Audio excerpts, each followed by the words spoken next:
بسم اللہ الرحمن الرحیم۔ السلام علیکم، آپ دیکھ رہے ہیں T R info hub. Pakistan میں اس وقت 1973 کا آئین نافذ ہے۔ اس آئین کی سب سے مشہور ترمیم 18ویں ترمیم ہے۔ 18ویں ترمیم کے بارے میں آج ہم آپ کو بتائیں گے۔ پاکستان کے آئین میں 18ویں ترمیم پاکستان پیپلز پارٹی کے دور حکومت میں ہوئی۔ اس ترمیم کی بدولت صوبوں کے اختیارات میں اضافہ کیا گیا۔ ایوان صدر کے مقابلے میں پارلیمنٹ کو مضبوط بنایا گیا۔ اس ترمیم کے تحت سابق صدر ضیاء الحق کا نام آئین سے نکال دیا گیا۔ صوبہ سرحد کا نام خیبر پختونخواہ رکھا گیا۔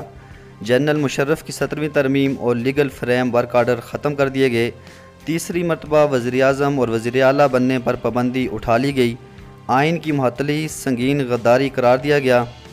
مشترکہ مفادات کونسل کی تشکیل نو ہوئی اور وزیر اعظم کو اس کا چیئرمین بنایا گیا۔ اعلیٰ عدالتوں کے ججز کا تقرر جوڈیشل کمیشن کے تحت کیا گیا۔ ججز کے تقرر کا حتمی اختیار پارلیمان کے کمیشن کو سونپا گیا۔ چیف الیکشن کمیشن کے تقرر میں حکومت اور اپوزیشن کا اتفاق رائے ہونا لازمی قرار دیا گیا۔ اسلام آباد ہائی کورٹ کا قیام عمل میں لایا گیا۔ ریاست نے 16 سال کی عمر تک مفت تعلیم کی آئینی ضمانت مہیا کی۔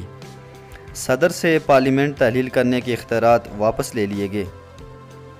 18ویں ترمیم میں بہت سے اختیارات وفاق سے صوبوں کو منتقل ہوئے، جس میں تعلیم، صحت، خوراک، سیاحت، خواتین اور نوجوانوں کے امور کی وزارتیں صوبوں کو مل گئی۔ محاصل وصول کرنے میں صوبوں کو خود مختار بنایا گیا۔